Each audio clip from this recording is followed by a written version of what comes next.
All right. You know, this one's going to be big. And I have a feeling that most 49ers fans are not going to like it. Out of nowhere, Joey Bosa is signing with the Buffalo Bills. So it had been, according to all the reports, a race between the 49ers and the Dolphins. Up until now, Tuesday evening, Joey Bosa, 1 year, $12.6 million with Buffalo.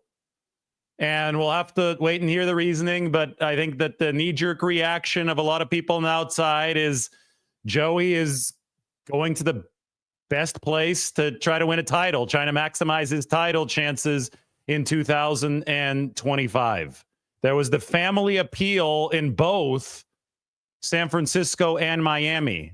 Joey Bosa's from Fort Lauderdale, so that's obviously near where the Dolphins play. And Nick Bosa, his brother, plays for the 49ers. And it seemed to make a whole lot of sense because Joey is now possibly in the twilight of his career. Obviously hasn't been in his prime for about 3 or 4 seasons. Maybe a reunion with his brother.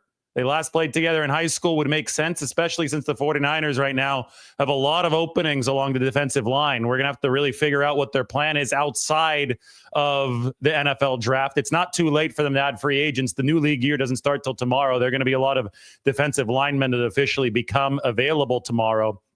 But Joey Bosa had been the betting favorite to land it. I mean, the 49ers had been the betting favorite to land Joey Bosa. And out of nowhere, Buffalo comes in. It is a $12.6 million deal. The rumors, reports, whatever you want to call them. I know Mike Silver had some of the reporting. He said last night, and then he said that that report was disputed by somebody involved. We don't know who that somebody is, but he said that the 49ers and the Miami Dolphins both had offers on the table for less than $10 million to Joey Bosa. So theoretically, this could also be a money thing. $12.6 million is obviously more than something under $10 million.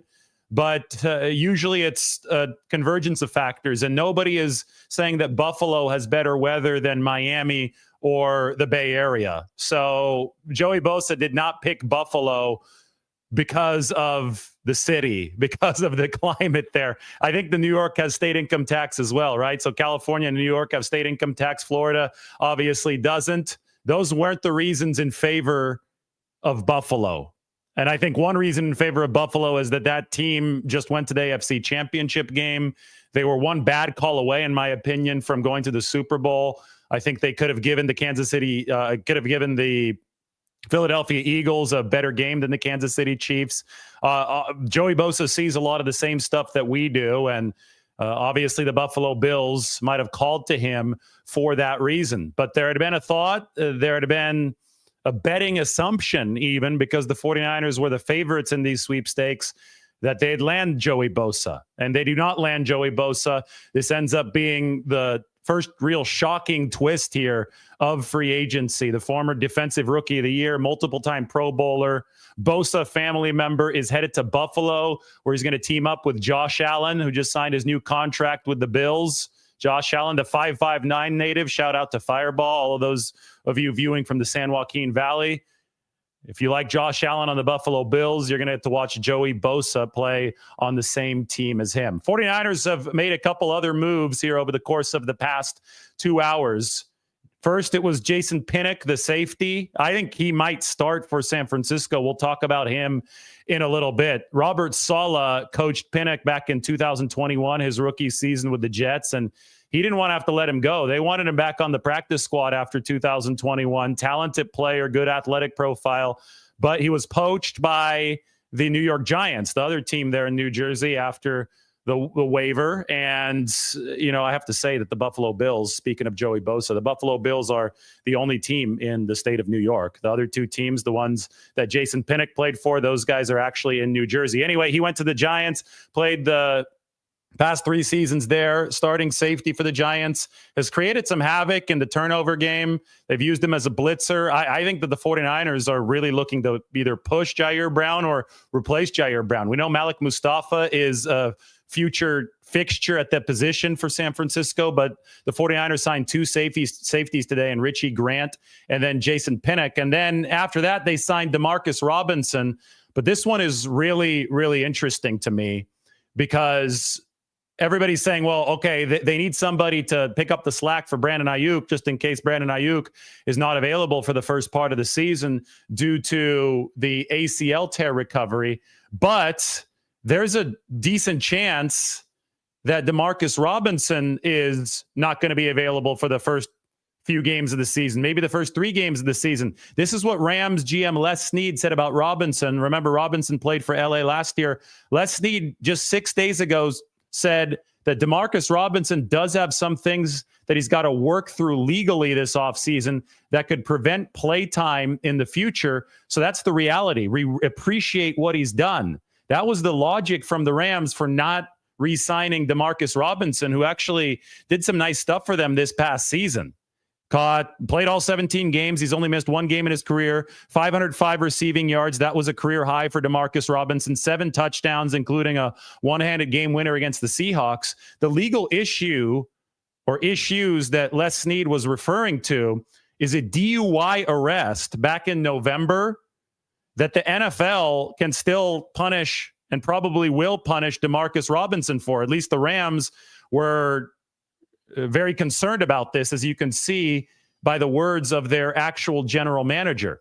Jordan Addison had a DUI arrest where you would drive in too fast a couple years ago, and that was a 3-game suspension that the NFL ended up handing down. So if the NFL is consistent in this case, then we might see a 3-game suspension for the newest 49ers signee, Demarcus Robinson, in which case the ability to fill in for Brandon Ayuk early in the season might be compromised. So I don't think the 49ers are necessarily done adding at the wide receiver position. Demarcus Robinson's teammate, Kupp, is still under contract with the Rams right now, but on March 17th, he's due a roster bonus of over $6 million. And if the Rams can't trade him by then, they'll almost certainly release him. So Kupp, I think, is going to be on the open market because it seems that the Rams are struggling to find a trade partner for his $19.5 million salary. Kupp should be on the open market by St. Patrick's Day, by March 17th. And if that does end up coming to fruition, that could be somebody that the 49ers go after. Because if we look at San Francisco's roster, with Ayuk hurt, with Ayuk in limbo, I mean, he's still on the trade block if the 49ers can find a suitor for him. But I think they need more at the wide receiver position, regardless of if Brandon Ayuk leaves or stays, because he's coming off the ACL and the MCL. And, you know, I look at Demarcus Robinson, somebody with those 505 receiving yards for the Rams last year, somebody who's been very durable over his 9 years in the NFL. And I say, okay, that could be a good fill-in. But then it's like this guy's coming off the DUI in November that might lead to that suspension. And the Rams themselves, Les Snead himself, said this is why they're not re-signing him. So there's got to be more to this plan for the 49ers. Otherwise, they're not going to be covered at the wide receiver position moving forward. It's going to be mighty interesting to see what happens with Kupp here over the next few days. And if the 49ers are in on those sweepstakes. We've also talked about Keenan Allen, who was the former teammate of Joey Bosa with the Chargers. That could be another mid-level option at wide receiver that the 49ers bring in to pick up some slack. But they obviously still have plenty of work to do on the roster, even after a few transactions today. No major splashes, and one of the reasons that there wasn't the big cannonball splash that we thought might be coming at some point today, Joey Bosa is headed to Buffalo instead of San Francisco or Miami. You could vent your frustrations in the comment section because this one was a shocker. Buffalo wasn't even rumored to be in the mix publicly, but they do swoop in and they sign Joey to a deal worth $12.8 million for the 2025 season. Joey's going to turn 30 this year. He's still, you know, a lot of the pass rushers that we're talking about, 49ers released Leonard Floyd today. He's 32. Talking about some of the guys on the interior of the defensive line, Malik Collins on the wrong side of 30. 49ers will be officially releasing him tomorrow. Dalvin Tomlinson, he's also over 30 years old. He should be officially available tomorrow. The Cleveland Browns will be releasing him after the start of the new league year with a post-June 1st designation. Joey Bosa is not even 30 yet. I know it seems that he's older because he's dealt with the injury issues over the course of the past 3 years. He's missed 23 games over those 3 seasons, but he's only 29. He'll be turning 30 over the course of, I think, this summer. So I think before the 2025 season starts, he will be 30. But I mean, if he can find a way to stay healthy, I think there's still some juice left in the tank. I thought the 49ers could really benefit from the run defense that Joey Bosa brings to the table. And, we can look at the 49ers roster right now just to see the holes that do need to be filled. There are a lot on that defensive line. So, I mean, obviously, if Joey had been aboard with the 49ers, we'd pencil him in opposite Nick Bosa, but we're not going to do that anymore. I'll erase that name since he's going to Buffalo instead. So, and Jordan Elliott, I'm not sure if he's going to be around for the 49ers next season. They've already cut Malik Collins. They have already cut Leonard Floyd. That move was publicized today. They've got Yetur Gross-Matos, who can play outside and inside. I think Yetur Gross-Matos can be considered a starting level player. He did win a Defensive Player of the Week award last year after the game against the Chicago Bears. So we'll move Gross-Matos over into the starting defensive end spot. But even then, the 49ers need more beyond that. And Jordan Elliott wasn't particularly good for San Francisco last year. So that defensive tackle position, I mean, right now is really, really sparse. They did re-sign Kevin Givens, but we know that Kevin Givens is a depth piece.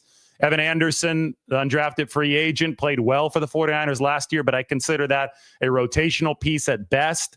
Jordan Elliott, yes, he can start games, but don't you want some more punch if you're the 49ers? Somebody that I would really look out for is Dalvin Tomlinson. If the 49ers do want to bring in a veteran, somebody with a rigid presence against the run. I know Dalvin is not in the prime of his career anymore, but it is somebody who will become available tomorrow when the new league year does begin with that post-June 1st designation. The reason that I talk about Dalvin Tomlinson on the inside is that he has shown that he can defend the run in a wide 9 with the extra space that we see in the wide 9. Cleveland under Jim Schwartz ran the wide 9. We know the 49ers run it. They first implemented it in 2019 under Robert Salah and Chris Kasarik. Salah is obviously back, and I think they're going to stick with that same scheme unless there's a complete makeover. But we already know that the 49ers coaching staff is keeping Chris Kasarik. We know that Robert Salah has had success with the wide 9, not only in San Francisco, but also with the New York Jets. And to me, a schematic change isn't in the cards. I think the 49ers are going to find players that they think is going to make it work with what Salah has run in the past and what Kasarik has run in the past. The hurdle right now is that you actually have to fill up the roster with those players. So we'll be watching as the new league year starts and the 49ers try to bring more into that defensive line room. It's not going to be Joey Bosa, though. He is headed to the Buffalo Bills. And, I was just talking about the defensive tackle position. Bosa's obviously a defensive end. What do the 49ers do at edge rusher? I know it's an extremely good draft class, especially at defensive tackle, but there are also some good edge rushers in this draft class. And I know that the 49ers have a lot of picks, 11 picks. They just officially were awarded the 4 compensatory picks in the 2025 draft. Although some bad news, the projection had them getting 2 fourth-round comps. They only got 1 fourth-round comp, and the second was a 7th rounder instead because of an over-the-cap miscalculation. This time it wasn't the NFL's fault, but still it is a significant lessening of draft value for the 49ers. Some of the online accounts are just joking that it's going to be defensive end, defensive tackle, defensive end, defensive tackle for the 49ers picks in this draft. And I mean, if you were to have the draft today, if free agency was already over, I think that joke might become a reality because there's a lot of work to do for the 49ers up front. Good news is that free agency is not over. We're just getting started. It's only Tuesday and the new league year has not even begun. I mean, technically, Javon Hargrave is still on the football team. They can't release him until the new league year starts tomorrow without post-June 1st designation. And it looks like he's going to sign with the Minnesota Vikings, who they also picked up Jonathan Allen 49ers were interested in him, but then they said no thanks to the $16.5 million salary. Did not include him in the Deebo Samuel trade. And now the Vikings have paid him $20 million a year. So obviously the 49ers price point here is a little bit different especially for these aging defensive linemen. I don't know if they lost a bidding war to the Buffalo Bills for Joey Bosa, but the indication was that the 49ers were willing to come in at less than $10 million and not over $10 million. That's what Mike Silver implied, at least yesterday. And Buffalo signs Bosa for $12.8 million. So the 49ers obviously going for youth with these signings. And then we could, look at the other one on defense with Jason Pinnock today. This is still a young safety. He's 25 years old.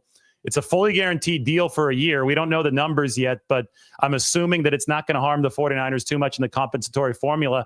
And I think that Pinnock might actually have a chance to start for the 49ers next year. So take a look at the safety depth chart for San Francisco. They've got a lot of safeties on the roster. And we know that John Lynch knows how to scout safeties. They've had a lot of success at this position with some unheralded players and some players who were presumed to be over the hill, such as Deshaun Gibson, who delivered 2+ good seasons for the 49ers. But this is a spot that I think Lynch's expertise has really helped the 49ers in. And Malik Mustafa is the latest success story there. Talanoa Hufanga signed for $45 million with the Denver Broncos. It was Jair Brown, though, who struggled last season. And the 49ers defense as a whole was ranked number 26 and then number 29 against the run. And it wasn't just issues along the defensive line where the 49ers are making a lot of these moves to better combat the run game. There were also issues for the 49ers at the second level and at the safety level. And some people would even argue that the linebacker level and the safety level were more responsible for the 49ers' big problems against the run last year. Jair Brown really struggled, I thought. That game against Green Bay, we saw a couple bad missed tackles against the run. Malik Mustafa was a bright spot, but there were other issues for this 49ers defense on the back end that absolutely need to be fixed. And I think that the signings today of Richie Grant, formerly of the Falcons, and Jason Pinnock, who played for the Jets under Salah and then for the New York Giants for 3 years. I think those two signings are definitely made to push Jair Brown. I think a big competition might be opening at the safety position. Those aren't the only two guys. I highlight the new signings in teal. They also added Quindell Johnson this offseason. Jalen Mahoney is back. George Odom is still under contract, but that might not be for long. He's been a special teams ace for the 49ers, but he's already 32 years old. George Odom has a $1 million option bonus that is due on April 1st. So if the 49ers are looking to move on from George Odom, who obviously came aboard under the former special teams coordinator, Brian Schneider, who isn't a very good safety, but he's a very good special teams player. He's even led the league in tackles one season on special teams. If the 49ers are looking to move on to new special teams guys like Luke Gifford, who they signed today, like somebody like Jason Pinnock, who they signed today, who played under Brant Boyer on special teams with the Jets in 2021, like Richie Grant, who had 346 special team snaps last year, they could move off of Odom before his option bonus is due on, or roster bonus is due on April 1st. And typically you only carry 4 safeties on the 53-man roster. So I think your top 4 right now are Jair Brown, Malik Mustafa, Richie Grant, and Jason Pinnock, 2 of the guys that you signed today. And I'm looking at George Odom, and I'm wondering if he's the odd man out. And I think that the 49ers might have to make a call on that before April 1st if they don't want to pay that roster bonus. Anyway, it's not just Odom's roster spot that's something that we're going to be wondering about. It's also the starting spot of Jair Brown. What do the 49ers go with that? And I think that's where the competition comes in. Why don't we listen to Robert Saleh talk about Jason Pinnock? The Jets waived Pinnock after his rookie season, heading into his second season. They wanted to keep him around, and you can hear Robert Saleh saying, well, we really want to keep him in the building. Unfortunately, it didn't work out for the Jets, but it turns out that stuff has a way of coming full circle. I know they're all tough, but was Pinnock a tough choice? It's very hard because he's got a lot of talent. He's got a bright future ahead of him. We're hoping we get him back, obviously from a practice squad standpoint. But, it's the waiver wire. You're always playing roster roulette. So Robert Salah back in 2022 as the head coach of the Jets really wanted Jason Pinnock back. Jason Pinnock went to the Giants instead after that, but now Robert Salah is back to the 49ers, and Jason Pinnock is with the 49ers on a 1-year deal. If you want to take a look at Jason Pinnock's athletic profile, this is it. Relative athletic score coming out of Pitt back in 2021 when he was drafted by the Jets. It looks like this is compared against other cornerbacks, so he might even be more impressive as a safety. This is an explosive player who I think can play the center field position for the 49ers. The vertical at 39.5 inches. I mean, he's jumping out of the gym at this point. 40-inch vertical is elite, as you can see on the relative athletic score, and a really good broad jump for Jason Pinnock of over 10 feet. 10 feet, 8 inches, so almost 11 feet on the broad jump. Those are excellent scores compared to cornerback, safeties, whichever way you want to go. He ran a nice short shuttle at 4.1. The 3-cone drill a little bit slower, so I think, the 40's at 4.49. The 3-cone's okay. The 10-yard split, though, is excellent. 1.46 10-yard split is elite. So everything about quick explosion is there for Jason Pinnock. And I think that gives him the ability to play a center field safety role. Everybody asks about free safety or strong safety for the 49ers. There really is no difference in San Francisco. These two guys have to be interchangeable. This defense has to be adaptable. So sometimes you'll see Malik Mustafa playing closer to the line of scrimmage. He's obviously a missile in those situations, but he played some good center field for San Francisco as well. He really showed he can do that coming out of Wake Forest. So we saw him in both spots last year. And I think that the 49ers now have really determined that true speed and athleticism is paramount at that safety position to provide that stopgap against the run. I mean, this is the biggest gamble of a position on the defense, right? If a safety misses a tackle, it could be over. And I think that when we saw some missed tackles from the safety position last year, the 49ers got hit with those really gashing runs, and that's what caused the run defense to tumble down to number 29.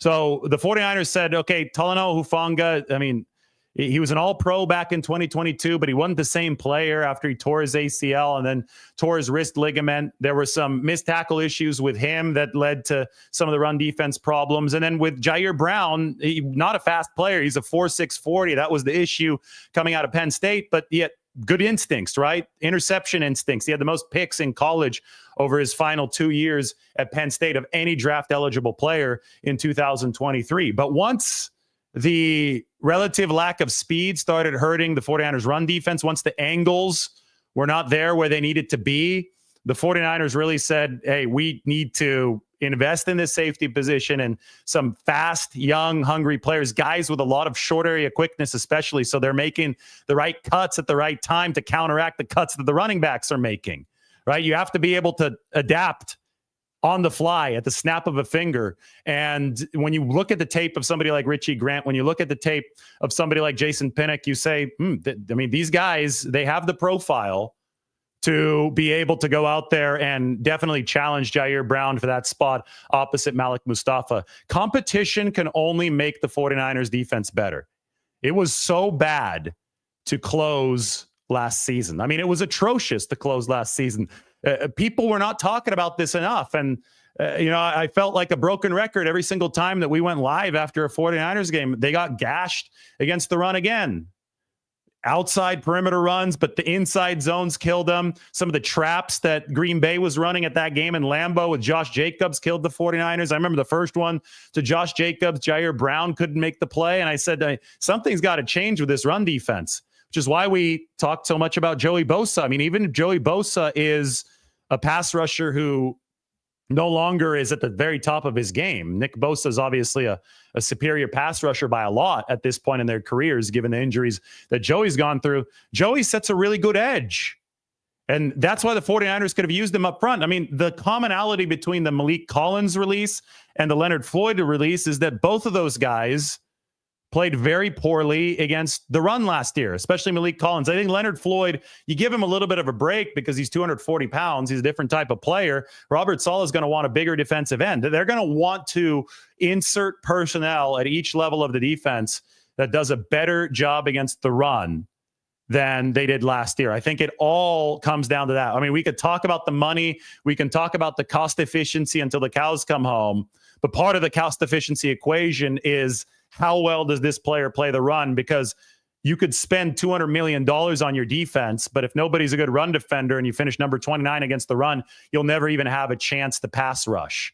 So I think the idea of Joey Bosa to the 49ers was actually more rooted in the run defense that he could bring to the table than the pass rush, because you can't have any fun if you don't stop the run. My favorite graphic is the 49ers defensive line last year, where I have all the good performance in blue and all the bad performance in red. And you look in the run defense column, and it just is brutal. This was on the State of the 49ers piece up on the San Francisco Standard. Really nice Nick Bosa illustration. That's not Joey Bosa. But here's where Joey would have fit. I know this is painful for some of you, but we've got to look at it anyway. This is the 49ers pass rush grade and run defense grade juxtaposed. Blue is good. Red is bad. Right column is the run defense grade. And as you can see, the only blue in that entire range is at the very top is Nick Bosa. This should give you a little bit of an easier look. So Joey Bosa would have been an above average run defender for the 49ers as well, but they don't get him. He heads to the Buffalo Bills, 1-year deal, $12.8 million annually. Floyd gone. Malik Collins gone. Jordan Elliott, a better run defender than Malik Collins, but still, I think the 49ers need a little bit more at that position, especially since he doesn't bring much pass rushing wise to the table. Yetur Gross-Matos will stay aboard. I think Yetur's numbers come with a grain of salt because he was hurt for a lot of the year. He played really well down the stretch. They like Yetur, but this defensive line is obviously in the middle of a massive overhaul. And so far, only in the teardown mode. They're not in the addition mode yet, which I think is extremely frustrating for fans. I get it. We're here sitting on the second day of the legal tampering window, and the 49ers have not added anybody to the trenches. Instead, Joey Bosa has signed with the Bills, and the 49ers have cut 2 players. They've cut Malik Collins, and they've cut Leonard Floyd. Those were their number 2 and their number 3 sack guys last year. But as you can see, they weren't delivering the run defense. And the last thing the 49ers were going to do is run it back, given how poor the defense was in 2025 or 24. They couldn't run it back. They have to do something different, and I think that they're going to mold this the way that Robert Salah envisions with the budget that they're working with. And I think that they would have loved to have Joey Bosa in there at less than $10 million, as had been reported to be the offer. But obviously that did not come to fruition as he signs for more with the Buffalo Bills instead. Build Your Roster had a lot of different options. Demarcus Lawrence is still out there. That could be a player who's really good against the run, right? At least rigid against the run. There's a lot of guys, Azeez Ojulari should be available as well. But that's another 240-pounder. That's another player who's a little bit light, just like Leonard Floyd. And I get it that we've seen a move toward athleticism at edge rusher. But I think because of that, a lot of teams have taken the Shanahan formula offensively and have started running the football more often and taking advantage of the lighter edge rushers. And the 49ers got taken advantage of on the ground last year. Leonard Floyd, Malik Collins, all pass rush heavy guys put up their sack numbers, but didn't deliver on run defense, and neither did the back seven. I mean, it was a disaster across the entire board for the 49ers, up to the coaching staff, where Nick Sorensen is no longer the defensive coordinator. But I think that every single strategic move that the 49ers made on defense this year needs to look at run defense as a key. And when we talk about Pinnock coming in at the safety position, and we talk about Richie Grant coming into the safety position, we could really start questioning whether or not George Odom, reserve safety, is going to remain on this team because of the numbers game. April 1st is the date to watch there, and we can really start wondering if Jair Brown is going to continue on as the starting safety alongside Malik Mustafa for the 49ers. Then at receiver, this is something that I theorized a little bit earlier, and I want to get into it a little bit further now.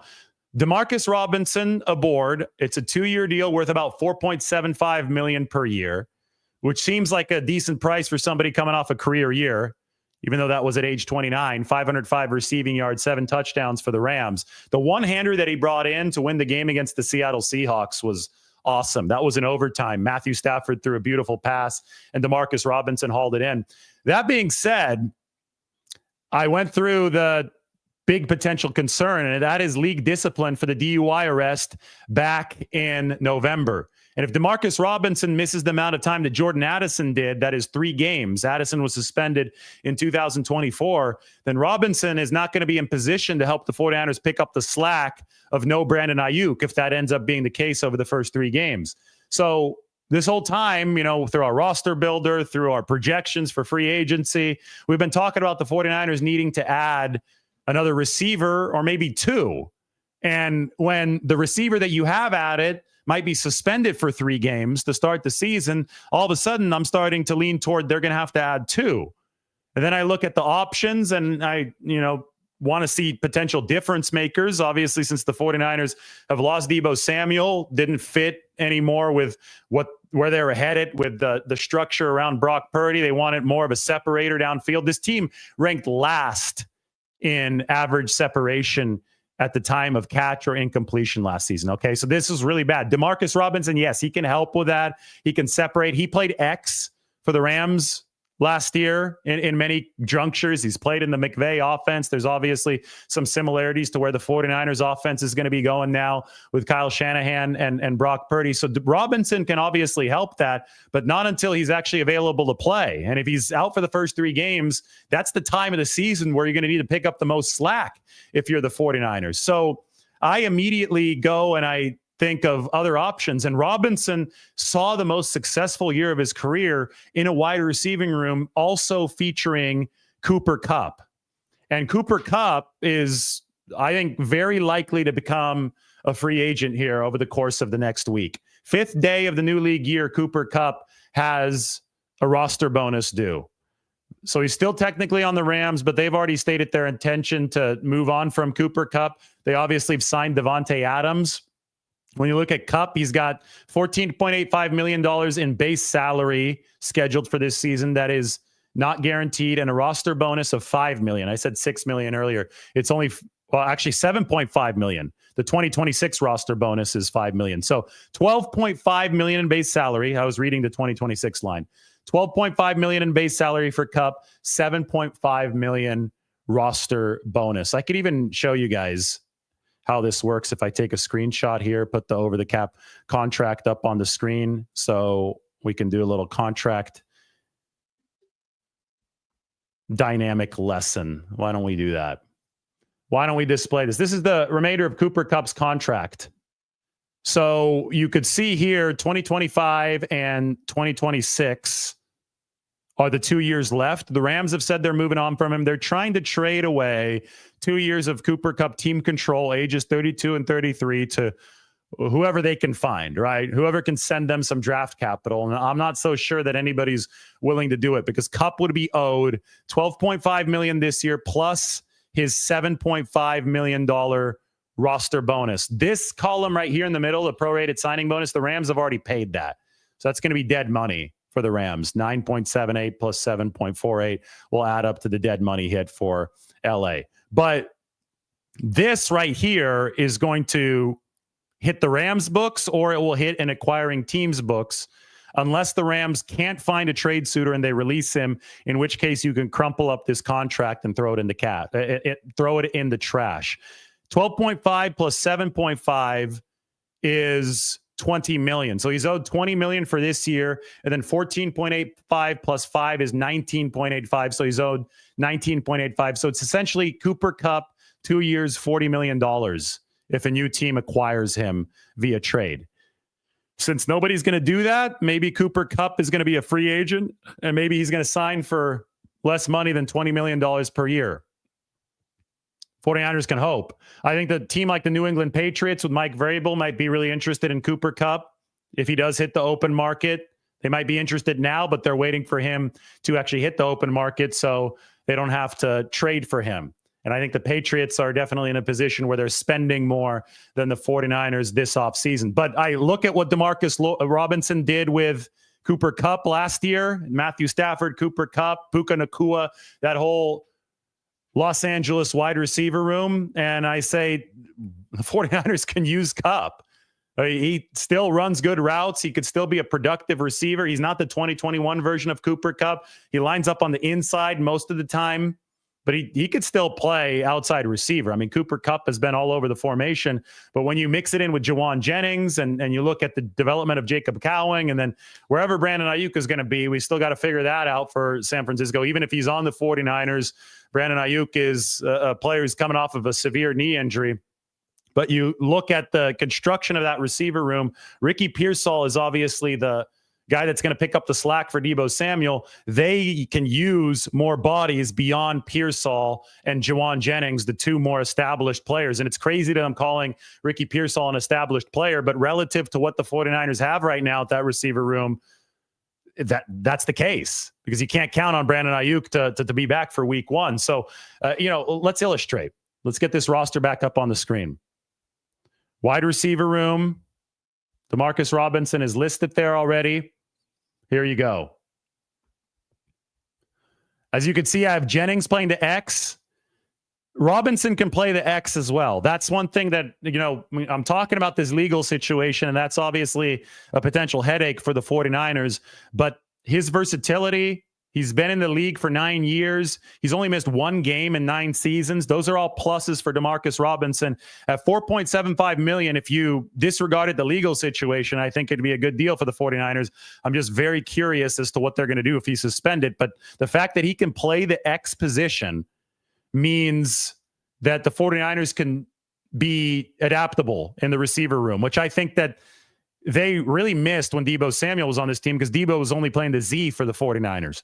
Deebo is a very specific type of receiver. The adaptability, the 49ers are trying to send more guys downfield with Brock Purdy as their quarterback.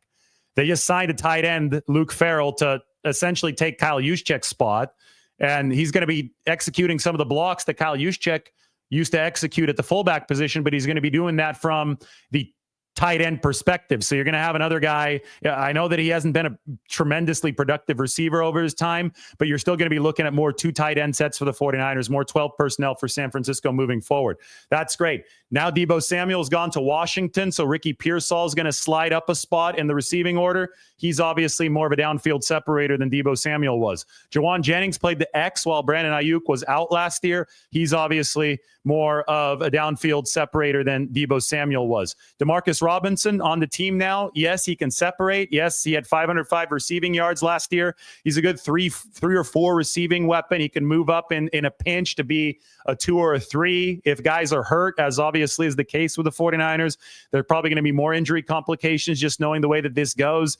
Demarcus Robinson can help build that bridge to Jacob Cowing. But what I'm concerned about is the bridge that the 49ers build over weeks 1 to 4. Because Brandon Ayuk might miss weeks 1 to 4. And we'll find out. I think that the check-in with Dr. Neil Elitrosh for Brandon Ayuk is coming up here in probably a week or so. John Lynch said it was about 2 weeks out at the NFL Combine, so it might be one of these days. 49ers will get a better idea of Brandon Ayuk's timing. Potential trade suitors will get a better idea. But given what we've seen from the 49ers this offseason, so much is in the air. Seems that nobody is safe, right? There are core guys at every single position. And I would normally say that Brandon Ayuk, just a few months after signing a massive extension, would be a core guy at receiver. But the 49ers, given the acrimony of that negotiation, left themselves an out to trade him this offseason. Now, the out might have closed because of the injury, but you can't say never after all that you've seen from the 49ers offseason. But in general, this football team needs to maintain one pillar at every single position group and then build around that on a cost-controlled basis. They've got Purdy, they got McCaffrey. Jennings is a pillar. They might re-sign him this offseason. Well, Ayuk theoretically should be a pillar We know that situation is murky right now. Kittle's a pillar. Trent Williams is a pillar. Nick Bosa is a pillar, but his brother is not coming. Joey Bosa is not headed to the 49ers. Fred Warner's a pillar. Deommodore Lenoir's a pillar. Malik Mustafa is an emerging pillar for the 49ers. As long as they have those pillars, the 49ers can fill in through the draft and fill in through the rest of free agency around them. But receiver is that one position where I'm not really sure what the long-term pillar is, just because of the drama that they've gone through over the course of the past several months regarding that Ayuk extension. Now they're not denying the chance to trade him, the ACL, the MCL tear, muddying all that, and Demarcus Robinson. I keep on saying Demarcus Lawrence because Demarcus Lawrence is out there at defensive end. He could be somebody that the 49ers go after at that position now that Joey Bosa is not coming to the 49ers. But Demarcus Robinson throws only more confusion into what the 49ers are doing at receiver, just because of the reason that the Rams didn't re-sign him. And Les Snead said that the other day. Those of you just joining, I could put Les Snead's quote up on the screen. This was just 6 days ago from the Rams general manager. It's funny because this tweet also includes thoughts on Ahkello Witherspoon. They're going to be in contact with the former 49er, the Rams are. But on Demarcus Robinson at the bottom, he does have some things he's got to work through legally this offseason that could prevent play time in the future. So that's the reality. They're not going to re-sign him. The 49ers obviously signed him today. We appreciate what he's done. Quick recap of today. Jason Pinnock aboard.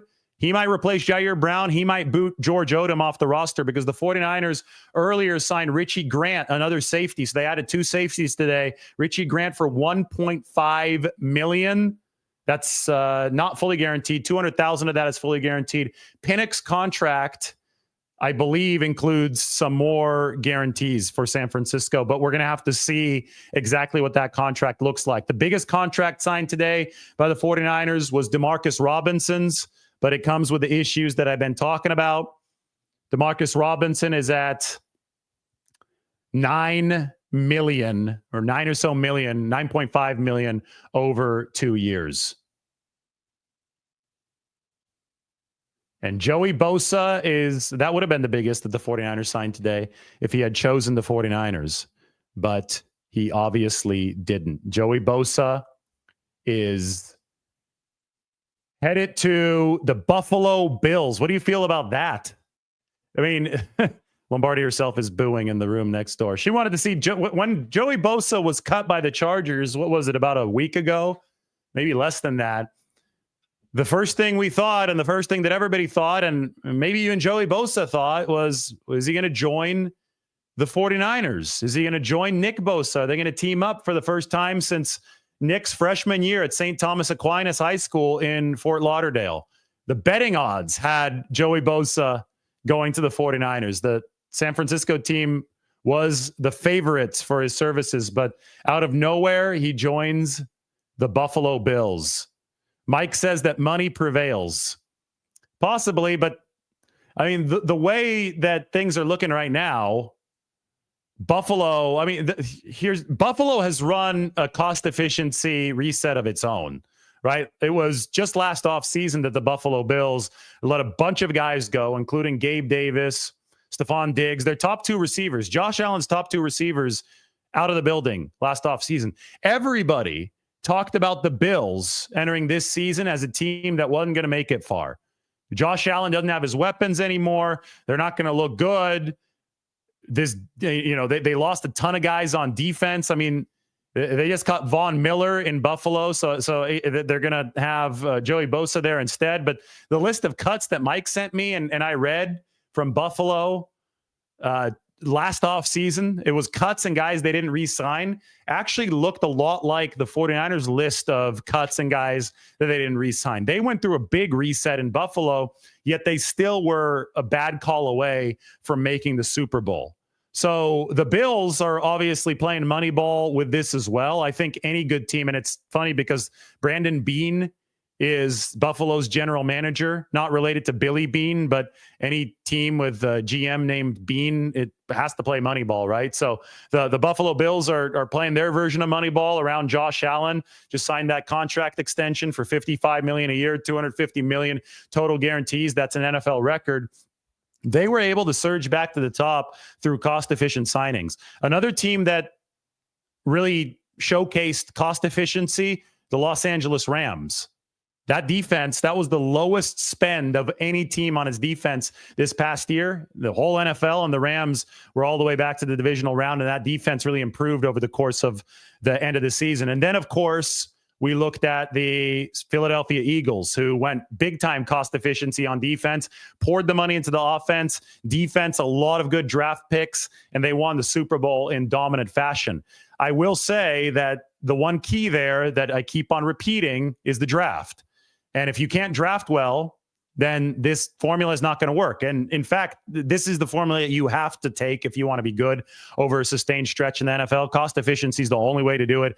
Not just in a salary cap situation, but in a situation where owners are not going to continue pouring money into an approach that doesn't work. And the 49ers, they sunk down to the bottom of the league in so many key metrics this past season. They weren't getting ROI, so they were going to have to go to cost efficiency. And if you're going to succeed with the mandatory formula, you have to draft well. It always comes down to the draft in this league. No question. Always comes down to the draft in this league. The Eagles have drafted well. The Rams have 2 consecutive really good draft classes. The Buffalo Bills have gotten some good players in there, and now they supplement, they augment with Joey Bosa. The question for the 49ers now moving forward is, where does this 2025 draft class fit in? Who do they pick? How do they disperse the 11 picks? How many are they going to have qualify for the 53-man roster? How many can become instant impact guys? Last year, they had several of them. Last year, they had Renardo Green in the second round. Ricky Pearsall obviously delivered an impact after he recovered from being shot in the chest. Dominic Pooney was a day one starter for the 49ers. Malik Mustafa wasn't all too far behind him. Isaac Guerendo's an impact guy, good hands out of the backfield.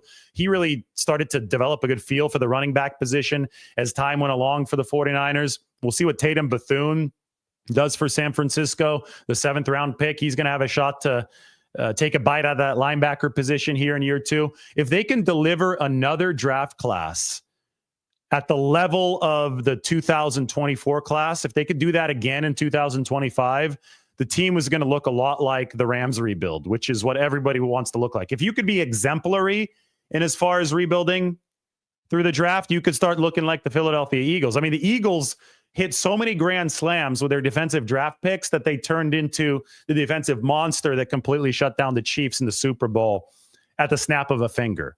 I mean, I get it. There were some growing pains in 2023. The 49ers went and worked them in Philadelphia, but Jalen Carter was already on that 2023 team. Nolan Smith was already on that 2023 team. They then added the pieces they needed to add in 2024. Zach Bond fit in perfectly at linebacker. Cooper DeJean, the cornerback out of Iowa, he had the pick 6 in the Super Bowl, and the Eagles turned into a superpower almost overnight. It just goes to show you that the lifeblood in this league is the NFL draft, and the 49ers have an excellent opportunity to attack with the draft this offseason. I mean, you look at the fact that 41 defensive tackles got invited to the NFL scouting combine. You look at the fact that it looks like a good edge rushing class. They can replenish a lot of this defensive line in the draft, but I do think that they have to set up some veteran pillars in the mold of what Robert Salah wants and the mold of what Chris Kasarik wants, so that this line is ready to absorb and teach the draft class. You want to set great examples at every position. And Nick Bosa is a fantastic start. I think Joey Bosa would have been a fantastic second step. To have the Bosa brothers there would have been awesome for the 49ers. They obviously didn't get Joey Bosa, and now they're going to have to find some other stalwarts to help guide the way. Specifically, you need somebody in the defensive tackle room. And they're letting Javon Hargrave go, and they're letting Malik Collins go because these guys weren't good run defenders, right? They're also letting Leonard Floyd go because he's too light to play the run the way that they wanted him to. I think the defensive tackle is the one spot where you can get, we call him John Middlecoff. Congratulations to him. I saw that he got married this past offseason. You get a war daddy in the middle. That's his favorite term. They need a war daddy in the middle, and that's where Dalvin Tomlinson, somebody like that, could fit in for San Francisco. Mike also mentions that Vic Fangio came to Philadelphia to help turn things around. Well, that's true. And Robert Salah has come to San Francisco to help turn things around. So a lot of times it is coaching. If you got good coaching, that can really help as it paves the way for the draft picks to develop and play well. And the 49ers have that brand new coaching staff. Well, as we go through just one final time here, how things went today. Jason Pinnock played for Robert Salah in 2021, also played under Brant Boyer in 2021. And then if you look at Luke Gifford, he was under Colt Anderson, the 49ers assistant special teams coach in Tennessee last year. So Gifford is added to the linebacker position. They also re-signed Curtis Robinson today. Officially awarded those 4 comp picks in the 2025 draft. 49ers are now on track for 25 comp picks in 5 seasons. So they play the comp pick game more aggressively than anyone else. That's why you've seen them more restrained too in signing here. They don't want the formula to cancel out as far as the comp pick game goes. I did a whole video about that a little bit earlier this afternoon. So you can go ahead and watch that video. You can see how the 49ers are lined up to build this team through the draft. And they're trying to emulate what the Rams and what the Eagles and what the Buffalo Bills have done. We got to watch more of this as this offseason progresses. Sorry about it to 49ers fans who wanted Nick Bosa's brother on the team. Joey Bosa is instead headed to the Bills. Everybody hit that like button, hit the sub button. Thanks for watching. If anything else happens tonight, we'll be with you at that point. Talk soon.